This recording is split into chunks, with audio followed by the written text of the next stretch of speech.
ભારતમાં હાલમાં હવામાનનો બેવડો મિજાજ જોવા મળી રહ્યો છે। સેટેલાઇટ તસવીરો પરથી સ્પષ્ટ થાય છે કે દેશમાં એકસાથે બે મોટી હવામાન સિસ્ટમ સક્રિય થઈ છે। એક તરફ ઉત્તર ભારતમાં તીવ્ર વેસ્ટર્ન ડિસ્ટર્બન્સને કારણે પહાડી રાજ્યોમાં આભ ફાટવા જેવી સ્થિતિ સર્જાઈ રહી છે, જ્યારે બીજી તરફ અરબી સમુદ્રમાં ચોમાસાના વાદળો ઝડપથી આગળ વધી રહ્યા છે। હવામાન વિભાગે બંને ગતિવિધિઓને ધ્યાનમાં રાખીને એલર્ટ જાહેર કર્યું છે।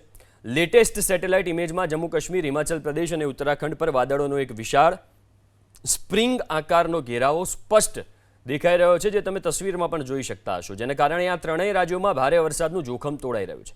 હવામાન વિભાગે આગાહી કરી કે આગામી સમયમાં ભારે વરસાદ, વીજળીના કડાકા, તીવ્ર વાવાઝોડું અને કેટલાક પહાડી વિસ્તારોમાં કરા પડી શકે છે। મેદાની વિસ્તારોની કાળઝાળ ગરમી અને પહાડોની ઠંડી હવા વચ્ચે થઈ રહેલા ટકરાવને કારણે આ તોફાની વાદળો બંધાયા છે।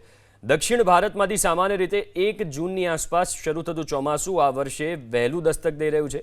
1-2 દિવસમાં કેરળમાં ચોમાસાની સત્તાવાર શરૂઆત થઈ શકે છે।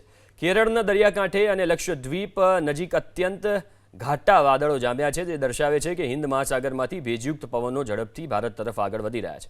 ચોમાસાના પ્રારંભિક તબક્કાને કારણે કેરળમાં 28 મેથી 3 જૂન દરમિયાન અત્યંત ભારે વરસાદ પડવાની સંભાવના છે।